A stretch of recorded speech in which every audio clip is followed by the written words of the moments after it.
Once upon a time, there was a father with a young daughter.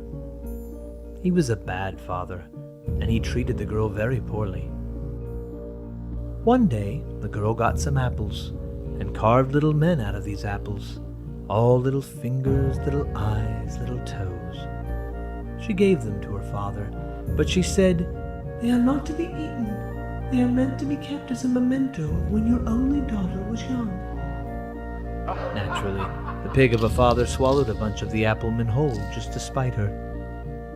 But they had razor blades in them, and he died in agony. The girl woke up that night, and a number of the apple men were walking up her chest. They held her mouth open and said to her, "You killed our little brothers." They climbed down her throat, and she choked to death on her own blood. The end.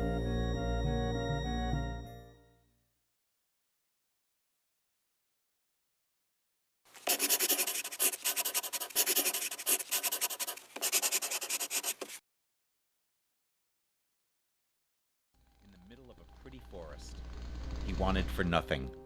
All the toys in the world were his, all the paints, all the books, paper, pens. All the seeds of creativity were implanted in him from an early age, and it was writing that became his first love. Short stories, fairy tales, little novels, all happy, colorful things about bears and piglets and angels and so forth. And some of them were good. Some of them were very good. His parents' experiment had worked. It was the night of his 7th birthday that the nightmares first started. The room next door to his own room had always been kept bolted and padlocked for reasons the boy was never quite sure of, but never quite questioned until the low roaring of drills, the scritchety scratch of bolts being tightened, the dull fizz of unknown things electrical, and the muffled screams of a small, gagged child began to emanate through its thick brick walls on a nightly basis.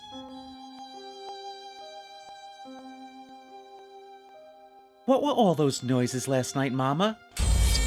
he'd ask after each long, desperate, sleepless night, to which his mother would ever reply, "Oh, little cat, that's just your wonderful but overactive imagination playing tricks on you." "Oh, do all little boys of my age hear such sounds of abomination nightly?"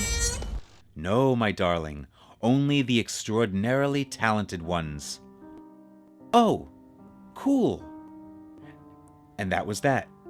And the boy kept writing, and his parents kept on encouraging him with the utmost love, but the sounds of the whirs and the screams kept going on. And his stories got darker and darker and darker. They got better and better, due to all of the love and encouragement, as is often the case. But they got darker and darker, due to the constant sound of child torture, as is also often the case.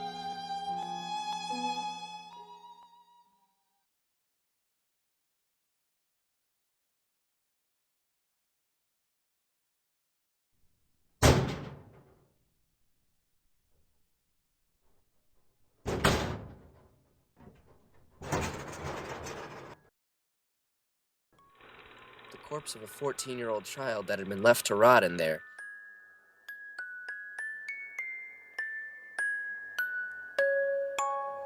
And that night, whilst his parents were sleeping, the 14-year-old birthday boy held a pillow over his father's head for a little while, and after waking her a moment just to let her see her dead blue husband, he held a pillow over his mother's head for a little